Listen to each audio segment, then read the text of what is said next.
ايه اللي حصل مع تجربة الفرنسيين في تقنين الفقه الإسلامي في الجزائر؟ هو صديقي طبعا ده يعني موضوع مركب وشديد التعقيد. لكن إذا حاولنا نبسط يعني الأمور بشكل يعني قابل للحكي، هو في الفترة المتأخرة من الدولة العثمانية يبدو أن ابتدى يحصل نوع من أنواع الاستقطاب ما بين العرقيات الفاعلة في فضاء الدولة العثمانية، العرقيات الأساسية، العرقية الحاكمة اللي هي الأتراك الترك، العرق التركي، والعرقية اللي بتمثل غالبية السكان في الأقاليم اللي هي العرب. وبرضو دي واحدة من الحاجات اللي بإمكانك النهاردة تلاحظ أثرها، اللي سافر تركيا مؤخرا بالذات بعد موجات الهجرة اللي حصلت من سوريا وتبرم وتضرر بعض أو الأتراك من موجات الهجرة اللي حصلت من سوريا، وابتدى يحصل استقطاب تركي عربي داخل تركيا النهاردة، وابتدى يحصل احتكاكات ومشاكل فيها تعدي على المهاجرين وحاجات زي كده.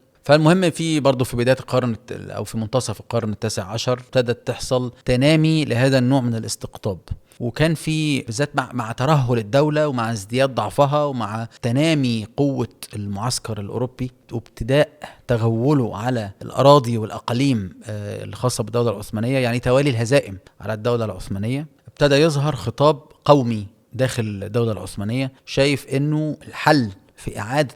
نهضة هذه الدولة وإنقاذها من مصيرها المحتوم هو التخلي عن الطرف العربي، التخلي عن كل هذه المسؤولية اللي هي يعني مش جايبة همها يعني بالبلدي كده، من كل هذه الأقاليم وكل هذه الأطراف، والاحتفاظ بالمركز التركي كقلب للدولة، إن هو ده. وطبعا كان في موجات مختلفة وأطياف مختلفة من هذا الخطاب، يعني كان في الخطاب القومي الحاد الشديد القومية، يعني إن هو الأتراك فوق الجميع، وكان في الخطاب اللي شايف إنه في نوع من التوازن المفروض يحصل، وإنه مش بالضرورة التخلي عن كامل الإمبراطورية.